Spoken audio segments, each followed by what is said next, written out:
a right circular cone is a surface generated by a line which passes through a fixed point and makes a constant angle with a fixed line through the fixed point।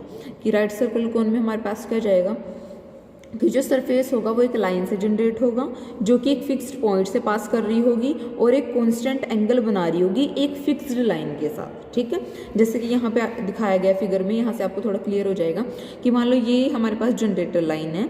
ठीक है, तो ये एक fixed line एक fixed point से move कर रही है और अगर हम यहाँ पे एक लाइन फिक्स कर दें बीच में तो इसके साथ ये एक फिक्स्ड एंगल ही बनाएगी। ठीक है, फिक्स्ड लाइन के साथ फिक्स्ड एंगल बनाएगी फिक्स्ड पॉइंट से। तो ये हमारे पास क्या हो जाएगा, राइट सर्कुलर कोन, जहाँ पे हमारे पास जो फिक्स्ड पॉइंट है वो होगा vertex of the cone, fixed line होगी एक्सिस ऑफ द कोन और जो कांस्टेंट एंगल है वो रहेगा सेमी वर्टिकल एंगल। और जो सेमी वर्टिकल एंगल है वो क्या होगा, angle between the axis and any generator off the cone. ठीक है, ये एक्सिस के बीच का और ये हमारे पास था ना फिक्स्ड लाइन, ये एक्सिस के और जनरेटर ऑफ द कोन के बीच का एंगल है। नेक्स्ट है हमारे पास every section of right circular cone by a plane perpendicular to its axis is a circle। ठीक है, कि जो सेक्शन होगा, जो प्लेन सेक्शन होगा वो सर्कुलर होगा, इसका ये बताया गया है इसमें आपको और कुछ करने की ज़रूरत है नहीं। नेक्स्ट ये वाला देख लो, equation of the right circular form standard form. यहाँ पे आपको क्या दिया हुआ है, to show that the equation of right circular cone whose vertex is origin axis the Z axis semi vertical angle is alpha is this. ठीक है, कि equation of right circular cone ये रहेगी यहाँ पे कि वर्टेक्स जो है वो यहाँ पे ओरिजिन पे होगा, एक्सिस जो है वो जेड एक्सिस होगा और सेमी वर्टिकल एंगल अल्फा होगा। तो इस टाइप से इन्होंने फिगर ड्रॉ कर लिया है। यहाँ पे जो एक्सिस है वो जेड एक्सिस है, तो एक्स एक्सिस वाई एक्सिस इस तरह से रहेंगे। अल्फा वो हमारा कांस्टेंट एंगल है, पी हमने कोई पॉइंट ले लिया। तो अब प्रूव करते हैं कि ये होगी इक्वेशन। पी कोई भी हमारे पास पॉइंट है राइट सर्कुलर कोन पे। अब बाय डेफिनेशन जो ये एंगल है ये हमारा सेमी वर्टिकल एंगल रहेगा, फिक्स रहेगा। अगर हम ओ पी के डायरेक्शन को साइन देखें तो वो किसके प्रोपोर्शनल जाएंगे, x minus zero, y minus zero and z minus zero के प्रोपोर्शनल जाएंगे। और अगर ओ जेड के डायरेक्शन को साइन देखें वो किसके प्रोपोर्शनल होंगे, 0 0 1, क्योंकि x और y का कोऑर्डिनेट इधर 0 है और z का क्या हो जाएगा 1 हो जाएगा। ठीक है, तो कोस अल्फा क्या बनेगा हमारे पास, x into 0 y into 0 plus z into 1 under root x square y square z square. ये आया है इस फॉर्मूले से। ठीक है, a1 a2 b1 b2 c1 c2 रखते हैं ना हम, तो हमारा एक पॉइंट है एक्स वाई जेड, दूसरे ये वाले पॉइंट है और यहाँ पे हमने स्क्वायर कर दिया। इनका जब करेंगे 0 स्क्वायर प्लस 1 स्क्वायर तो वो 1 ही बचेगा। तो वहाँ पे ओवरऑल आपके पास क्या आ जाएगा, x square plus y square plus z square. तो कोस अल्फा जो है वो इस केस में ये रहेगा। अब क्या करो, दोनों साइड क्रॉस मल्टीप्लाई करके स्क्वायर कर दो, तो स्क्वायर करेंगे तो अंडर रूट हट जाएगा, इधर आएगा जेड स्क्वायर। अब यहाँ पे क्या करो, कोस स्क्वायर को इधर डिवाइड कर दो, कोस स्क्वायर डिनोमिनेटर में है तो ऊपर जाके क्या बनता है, ये सेकंड स्क्वायर बनता है। ठीक है, अब यहाँ से आपके पास क्या आया, जेड स्क्वायर को इस साइड भेज दो, क्योंकि जेड स्क्वायर वाली टर्म इधर है ना, तो इसको भी इधर भेज दो।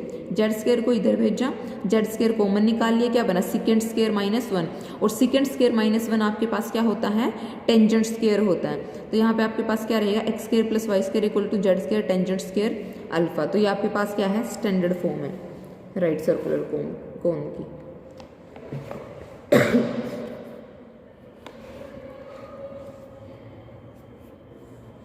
अब यहाँ पे देखो क्या दिया हुआ, equation of right circular cone, जहाँ पे वर्टेक्स ओरिजिन पे है, एक्सिस ऑफ लाइन इस टाइप की है, वहाँ पे एक्सिस लाइन कौन सी थी, जेड एक्सिस थी, ये फर्क है दोनों में। ठीक है, और यहाँ पे इस टाइप की लाइन है आपके पास। एलएमएन क्या है, डायरेक्शन को साइन है, और सेमी वर्टिकल एंगल क्या है आपके पास, अल्फा है। तो आपके पास इक्वेशन ये जाएगी। तो इसमें बस जस्ट टाइप देख लो कि हम प्रोसीड किस तरह से करना है। ये इक्वेशन दी हुई है, फिक्स्ड दिया हुआ है। ओपी के डायरेक्शन को साइन एक्स वाई जेड के प्रोपोर्शनल जाएंगे। अगर ओ एन के देखें तो वो किसके जाएंगे, लाइन की ये direction cosine L M N N. Cos alpha क्या बनेगा, x l y m z n, और इस तरह से अंडर रूट हो जाएंगे उनके कोफिशिएंट के। ये हमें पहले ही पता है ना, अभी वो फॉर्मूला किया था कोस थीटा वाला, वहां से आया। तो यहाँ पे आपके पास हमें पता है कि L square plus M square plus N square 1 होता है, तो ओवरऑल ये बचेगा आपके पास। क्रॉस मल्टीप्लाई करके इक्वेशन ऑफ कोन आ जाएगी। और यहाँ पे दिया हुआ है कि अगर आपके पास राइट सर्कुलर कोन के लिए इक्वेशन क्या बनेगी, जब वर्टेक्स दिया हो अल्फा बीटा गामा पे। अभी तक वर्टेक्स ओरिजिन पे था, जो पहले 2 आर्टिकल कर रहे थे ना, वर्टेक्स ओरिजिन पे था, अब वर्टेक्स अल्फा बीटा गामा पे है। सेमी वर्टिकल एंगल थीटा है और direction cosine L M N है। तो यहाँ पे इसी तरह से ये फॉर्मूले में वैल्यू रख देना और क्रॉस मल्टीप्लाई करके ये आंसर आ जाएगा। प्रोसीड सेम तरह से किया हुआ है, बस जैसी वैल्यू दे दी उस तरह से यूज कर लेंगे। अब इस पे बेस्ड एग्जाम्पल करते हैं। Lines are drawn from the origin with direction cosine proportional to these 3 points. Find the direction cosine of the axis of right circular cone through them and prove that the semi-vertical angle of the conic is this. ठीक है, तो सबसे पहले आपको क्या दिया हुआ है, हम लेके चले एल एम एन क्या है, रिक्वायर्ड डायरेक्शन कोसाइन है जो हमें निकालने थे। ठीक है, let the given line make angle alpha with the axis, यानी कि जो सेमी वर्टिकल एंगल है वो क्या एंगल बना रहा है, अल्फा एंगल बना रहा है। ठीक है, एक्सिस के साथ। तो यहाँ पे क्या करो, अब 3 पॉइंट से पास हो रही है, तो यहाँ पे क्या करो, तीनों पॉइंट के लिए ये फॉर्मूला यूज कर लो। ठीक है, तीनों पॉइंट्स के लिए करेंगे क्योंकि 3 पॉइंट गिवन है, तीनों पॉइंट्स के लिए अलग अलग कर लिया, रहेगा कोस अल्फा के इक्वल। पहले क्या करो, फर्स्ट 2 मेंबर को कंपेयर कर लो, क्रॉस मल्टीप्लाई करो, एल एम एन में इक्वेशन आ जाएगी। उसके बाद लास्ट 2 मेंबर को कंपेयर करो, क्रॉस मल्टीप्लाई करो, एल एम एन में इक्वेशन आ जाएगी। अब यहाँ से आप क्रॉस रेशो का यूज करके ये वैल्यू निकाल सकते हो। ठीक है, यहाँ से तो आपके पास क्या है, एल बाय में -1, एम बाय में 1, एन बाय में 1। तो एल एम एन हमारे क्या थे, डायरेक्शन कोसाइन, तो वो प्रोपोर्शनल किसके रहेंगे, -1 1 1। ठीक है, और जो प्रोपोर्शनल तो इन पॉइंट के रहेंगे, जो एक्चुअल डायरेक्शन कोसाइन है वो क्या बनेंगे, डिवाइड किससे कर देते हैं, इनके स्क्वायर से इनके स्क्वायर के सम से, यानी कि 1 बाय में -1 square plus 1 square plus 1 square under the root. ठीक है, ये हमारे पास होगा। पहला पॉइंट -1 था ना, तो -1 आएगा, तो क्या बनेगा, -1 बाय में √3। दूसरा क्या आ जाएगा, 1 बाय √3, देन 1 बाय में √3। ठीक है, अब इसकी वैल्यू रख दो वापस फॉर्मूले में, तो ये हमारे पास क्या बचेगा,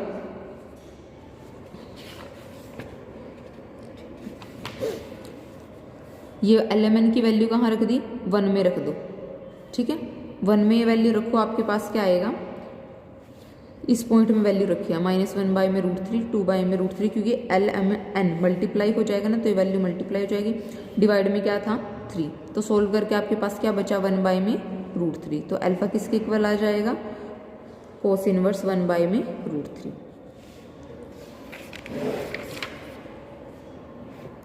सेकेंड एग्जाम्पल देखो, find the equation of right circular cone, vertex is at origin, axis of line this, और जो सेमी वर्टिकल एंगल है वो है 60। तो आपके पास क्या दिया हुआ है, P कोई भी पॉइंट ले लिया। ठीक है, कौन पे, PM परपेंडिकुलर डाला एक्सिस OA पे, ये आपका जो मिड से जाता है ये एक्सिस होता है ना। तो अब इस तरह से रिवर्स में बनाने की बजाय, जैसे हम यहाँ पे तो इस फॉर्म में बना रहे थे ना, तो कंफ्यूज नहीं होना, यहाँ पे तो इस फॉर्म में बना रहे थे, वहां पे इस फॉर्म में बना दिया। ठीक है, बात वही है, तो एक्सिस तो वही मिड से पास करता है। तो ये हमारे पास क्या हो गया, यहाँ पे एक्सिस जा रहा है OA। ठीक है, और इसकी इक्वेशन क्या दी हुई है, x by 1, y by 2, z by में 3। सेमी वर्टिकल, सॉरी, अच्छा वर्टिकल एंगल दिया हुआ ना, वर्टिकल एंगल जो है वो 60 है, तो सेमी वर्टिकल क्या हो जाएगा, ये एक्सिस मिड से पास करता है, तो इसका हाफ हो जाएगा। ठीक है, अब हमारे पास यहाँ पे क्या बन गई, राइट एंगल ट्रायंगल बन गई। तो यहाँ से आप OM बाय में OP, ये क्या रहेगा, OM बाय में OP, ये क्या रहेगा, यहाँ पे एंगल कितना है, 30 है, तो क्या रहेगा, कोस 30। ठीक है, तो आपके पास OM क्या हो जाएगा, sorry, OM equal to OP by में √3 बाय में 2 हो जाएगा। ठीक है, कोस 30 की वैल्यू रख दी। अब OP आपके पास क्या होगा, अगर आप ये निकाल लो, यहाँ पॉइंट XYZ है, यहाँ पे क्या है 0 0 0, तो अगर आप OP वाली डिस्टेंस निकाल लो तो वो क्या बनेगी, x² + y² + z² under the root. अब OM क्या है आपका, OM अगर आप देखो, projection of OP on OA। ठीक है, ये आपकी प्रोजेक्शन ही तो बन रही है। अगर हम ओ एन की बात देखें कि अगर इसका प्रोजेक्शन ले ओ एम पे तो क्या ओ पी का यहाँ पे ओ ए पे तो क्या बनता है ओ एम। अब ये प्रोजेक्शन कैसे निकाल लेंगे ओ एम, हम यहाँ पे क्या करेंगे this point minus this point और इनटू में इस लाइन के जो हमारे पास डायरेक्शन को साइन होंगे, ठीक है, this point minus this point divide multiply by इस लाइन के डायरेक्शन को साइन, ठीक है। और इसके डायरेक्शन को साइन किसके प्रोपोर्शनल जाएंगे 1 to 3 के, प्रोपोर्शनल तो जाएंगे 1 to 3 के, एक्चुअल क्या होंगे 1 बाय में स्क्वायर प्लस सम कर दो और उसका अंडर रूट 14, सेकेंड 2 बाय में 14, थर्ड बाय में 14, ठीक है। तो ये होंगे इस लाइन के एक्चुअल डायरेक्शन को साइन। तो वही कर दो x माइनस 0 1 बाय में रूट 14, y माइनस 0 2 बाय में रूट 14, z माइनस 0 3 बाय में रूट 14, ठीक है। तो आपके पास ये वैल्यू आ जाएगी। अब यहाँ से और यहाँ से ओ एम की वैल्यू को कंपेयर कर दो, ओ पी की वैल्यू को यहाँ रख दो और इसको इस वैल्यू के साथ कंपेयर कर दो, तो आपके पास दोनों इक्वल आ गए हैं। अब क्या कर दो squaring both side then cross multiply और आपके पास ये इक्वेशन ऑफ कोन आ जाएगी। लास्ट एग्जांपल है इस एक्सरसाइज का,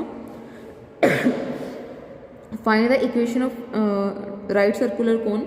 वर्टेक्स दिया हुआ है 2 - 3 5 पे, axis P Q which makes equal angle with the axis and which passes through this point, ठीक है।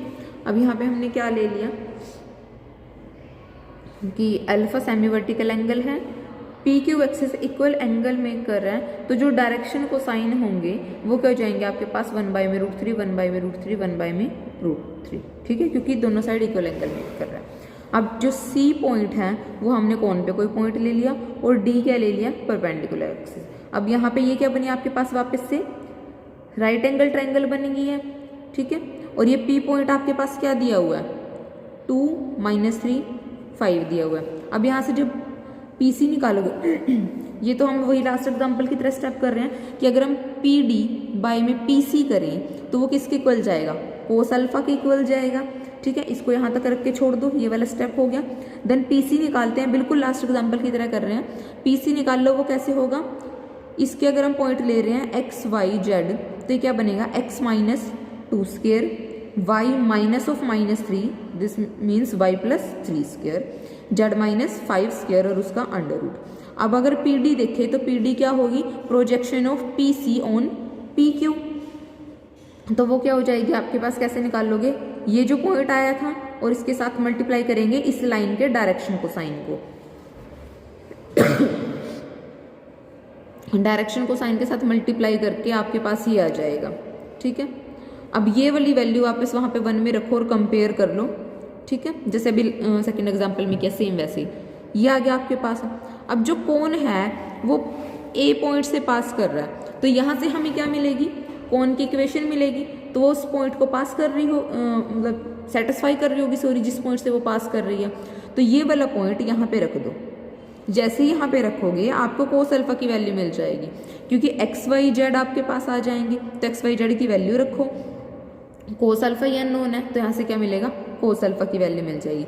अब ये कोस अल्फा की वैल्यू वापस से इसी इक्वेशन में रख दो, इस इक्वेशन में रख के बस अब आपको क्या करना है, वही last step, squaring both side, cross multiply और आपके पास इक्वेशन ऑफ कोन आ जाएगी, ठीक है। तो यहाँ पे आपकी 7.3 खत्म होती है, बाकी आगे नेक्स्ट में करेंगे।